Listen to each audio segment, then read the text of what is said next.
Good morning class. जैसा कि हमारा चैप्टर चल रहा है अक्षमता तथा क्षेत्रीयता। अक्षमता क्षेत्रीयता के अंतर्गत हमने अभी तक अक्षमता क्षेत्रीयता से क्या तात्पर्य है और इसकी आवश्यकता, महत्व एवं इनके प्रकारों के विषय में अध्ययन किया। आज हम पढ़ेंगे अक्षमता तथा क्षेत्रीयता में समता बाधाएं। अक्षमता तथा क्षेत्रीयता की समता में क्या क्या बाधाएं हैं? अक्षमता और क्षेत्रीयता में समता का औचित्य क्या है? इस पर चिंतन करने से पूर्व यह जानना अति आवश्यक है कि अक्षमता तथा क्षेत्रीयता की समता की क्या बाधाएं हैं जिनसे इसकी स्थापना में बाधा उत्पन्न होती हैं। ये जो बाधाएं हैं वो निम्न प्रकार हैं। पहली बाधा है वित्तीय समस्या। अक्षमता युक्तों तथा क्षेत्रीयता की दिशा में वित्तीय समस्या तथा संसाधनों की कमी आड़े आती है। वर्ष 2001 में लगभग भारत में 2 करोड़ विकलांग थे, जिनमें से 50 लाख लगभग विद्यालय शिक्षा ग्रहण करने की आयु वाले थे, परंतु अक्षम व्यक्तियों के लिए शिक्षा की व्यवस्था करने के लिए वित्तीय आवश्यकताओं की पूर्ति समुचित रूप से नहीं हो पाई थी। क्षेत्रीयता की शिक्षा हेतु वित्तीय समस्या आती है, जिसके अनुसार प्रत्येक क्षेत्र के लोगों की समान शिक्षा की व्यवस्था नहीं की जा सकी। इस प्रकार वित्तीय समस्या क्षेत्रीयता तथा अक्षमता युक्तों की समानता में बाधा उत्पन्न करती रही है। नंबर 2, प्रशिक्षित शिक्षकों का अभाव। अक्षमता युक्त तथा क्षेत्रीयता की समानता में शिक्षा के क्षेत्र में प्रशिक्षित शिक्षकों की सबसे बड़ी समस्या है। प्रशिक्षित शिक्षक की समानता तथा उसके लाभों के विषय में भली प्रकार जागरूक होते हैं, उदार तथा व्यापक दृष्टिकोण संपन्न होते हैं, जिससे क्षेत्रीय असमानता और अक्षमता युक्त व्यक्तियों के साथ उदार दृष्टिकोण अपनाकर उनको समान रूप से आगे बढ़ने हेतु प्रोत्साहित किया जाता है। परंतु शिक्षा के प्रत्येक स्तर पर शिक्षकों की कमी, प्रशिक्षित तथा योग्य शिक्षकों का अभाव होने से यह समस्या बन रही है। नंबर 3, लोगों की अनुपयुक्त अभिवृत्ति। क्षेत्रीयता और अक्षमता की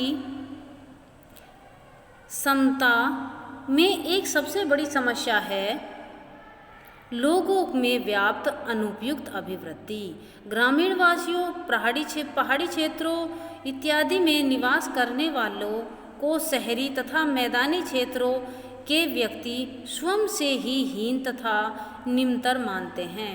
इसी प्रकार अक्षमता युक्त बालकों को केवल उनके हम उम्र ही नहीं, परिवार, पास पड़ोस और समाज के सदस्य भी सबसे मिलने जुलने और सामान्य जीवन जीने के लिए प्रोत्साहित नहीं करते। लोगों की अशिक्षा, जागरूकता एवं जानकारी का अभाव, संकीर्ण धारणा इत्यादि के कारण इनकी समानता की स्थापना में बाधा उत्पन्न होती रही है। नंबर 4, राजनीतिक कारण। अक्षम व्यक्ति के लिए समय समय पर सुविधाएं तथा शिक्षा विषय घोषणाएं की जाती हैं, परंतु उन्हें वास्तविकता के धरातल पर राजनीतिक कारणों से उतारा नहीं जाता। इसी प्रकार वर्तमान में क्षेत्रीयता के आधार पर क्षेत्रीय और राष्ट्रीय दलों द्वारा राजनीति की जा रही है और इसी कारण से क्षेत्रीयता की समानता का अभाव जाग गया है और राजनेताओं के स्वार्थी की सिद्धि नहीं हो पाएगी, क्योंकि राजनेताओं के अंदर जितनी भी स्वार्थ की भावनाएं हैं, जब वहाँ के व्यक्ति जाग गए हैं तो उनके स्वार्थों की सिद्धि होना असंभव है। इस प्रकार राजनीतिक कारणों से अक्षम और क्षेत्रगत समानता में वृद्धि की जा रही है, जिसे समाप्त किया जाना आवश्यक है। तभी समानता के लिए बनाई गई कोई योजना फलीभूत हो सकेगी। नंबर 5, संवैधानिक प्रावधानों की अवहेलना। भारतीय संविधान लोकतंत्र में आस्था रखता है, जिसका मूल तत्व ही समानता है, परंतु समानता की संवैधानिक अवधारणा की पग पग पर अवहेलना की जाती है। इसी कारण तमाम प्रावधानों के पश्चात भी अक्षम और क्षेत्रीय भेदभावों को समाप्त नहीं किया जा सका, जिसके कारण अक्षमता और क्षेत्रीयता बढ़ती जा रही है। नंबर 6, पृथक विद्यालयों तथा आवश्यक उपकरणों का अभाव। अक्षम युक्तों से युक्त के लिए विशिष्ट विद्यालयों का अभाव है, क्योंकि कुछ अक्षमता इस प्रकार की होती है कि उनके लिए अलग से विद्यालयों की आवश्यकता अत्यधिक है।